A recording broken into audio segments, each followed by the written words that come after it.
आपको वो जरूर आपको ट्रेलर दिखाएंगे, लेकिन उससे पहले हम थोड़ी तफसीलात ले लेते हैं। लेटेस्ट अपडेट सनम एजाज हमारे साथ जुड़ चुके हैं। सनम, बहुत बहुत शुक्रिया। क्या तफसीलात है? खबर मिल रही है कि ये फौज के खिलाफ बयान देना अरशद नजीम को महंगा पड़ा, या फिर इमरान खान का के लिए मुसलसल आवाज उठाना, या जिस तरह की पाकिस्तान में पॉलिटिक्स चल रही थी उस पॉलिटिक्स में पीडीएम के खिलाफ मुसलसल जाते नजर आ रहे थे। अरशद शरीफ की सहाफत को अगर देखें तो एक तो यह है कि क्या उनकी सहाफत पीडीएम के खिलाफ थी इसलिए उन्हें निशाना बनाया गया। दूसरी बात यह है कि ये पिछले दिनों उन्होंने वहां की फौज के हवाले से तोशा खान मामले में जब इमरान खान के खिलाफ मुकदमा चल रहा था तो उसमें उन्होंने मुतालबा किया था कि ये जवान जो हैं आर्मी चीफ हैं कमर बाजवा, उन्होंने 8 साल में कितने तोशा खान कितने तोहफे लिए, क्या कोई डिटेल है, इस हवाले से भी एक जांच होनी चाहिए। इस मामले में उनका कत्ल हुआ है या फिर वो डॉक्यूमेंट्री जो तैयार की जा रही थी जो इंतहाई सनसनीखेज बताई जा रही है उस डॉक्यूमेंट्री के सिलसिले में आखिर कत्ल की वजह अब तक क्या सामने आ रही है? देखिए रहमत, अगर हम पाकिस्तानी मीडिया या पाकिस्तान के सोशल मीडिया को मॉनिटर करें तो पाकिस्तान का मीडिया और सोशल मीडिया अरशद शरीफ जैसे बेबाक दिलेर बहादुर जर्नलिस्ट को कत्ल के पीछे सिर्फ पाकिस्तान की फौज और पाकिस्तान के उनके जो पाकिस्तानी मीडिया के अल्फाज के मुताबिक पाकिस्तान के जो डाकू हैं, डाकू सियासतदान, उनका नाम ले रहे हैं। सबसे पहले नाम लिया जा रहा है पाकिस्तान के चीफ ऑफ आर्मी स्टाफ जो कमर बाजवा हैं।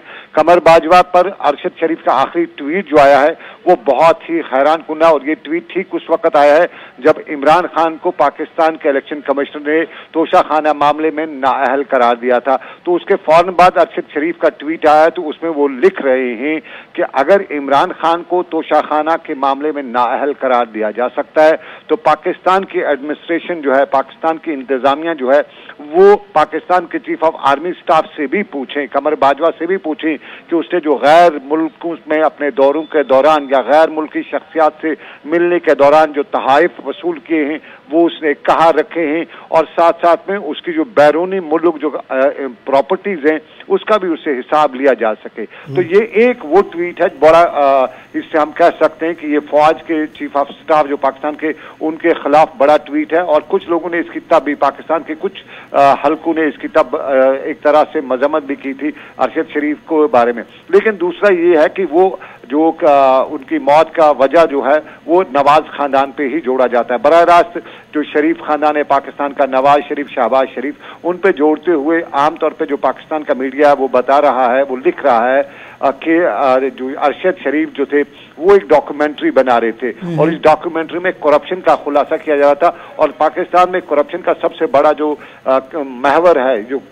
वो रहा खानदान है, वो शहबाज खानदान है, वो नवाज खानदान है और जरदारी खानदान है। और जिस खानदान ने एक चपरासी के अकाउंट में भी 2 अरब, मकसूद चपरासी से पाकिस्तान में कहा जाता है, उसके अकाउंट में 2 अरब रुपए की रकूमात जो बेनामी रकूमात तक पहुंचाई थी, उसी का अरशद शरीफ खुलासा कर रहा था। और फिर आज उसको स्टेट टेररिज्म का शिकार किया गया, क्योंकि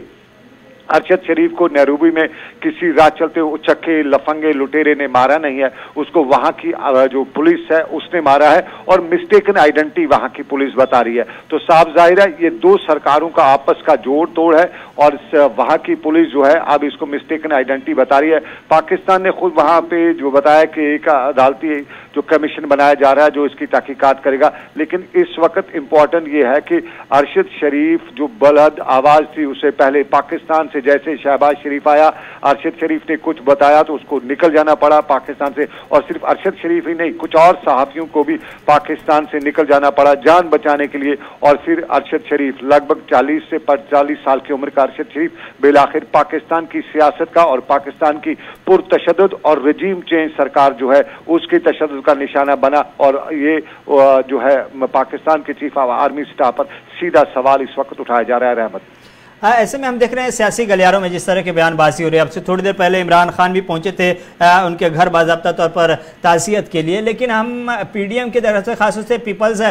जो पाकिस्तान मुस्लिम लीग नू है उनकी अगर रहनुमाओं की बात करें तो उनकी जानिब से इस तरह का कोई ख़ास ट्वीट जिस अंदाज में जिसमें लगे कि आदमी को दुख हुआ, एक सीनियर साफी किसी भी मुल्क का अगर हलाक होता है, मारा जाता है, तो फिर लगता है कि वो अगर गलती से हुई है, किसी दूसरे मुल्क में हुई, तो एक हुक्मरान जमात को तो इस पे सर पे आसमान उठा लेना चाहिए था। लेकिन इतनी खामोशी और इतनी नॉर्मल वे में जिस तरह से एक आम शहरी की मौत अगर किसी एक्सीडेंट में शहर के अंदर होती है तो उस पर जिस अंदाज में ताज़ियत होती है उस अंदाज की ताज़ियत का इजहार किया जा रहा है, बाकी जिस संजीदगी का मुजाहरा किया जाना चाहिए उस तरह की संजीदगी नहीं है। क्या ये कुछ ऐसा तो नहीं कि कुछ दाल में काला है?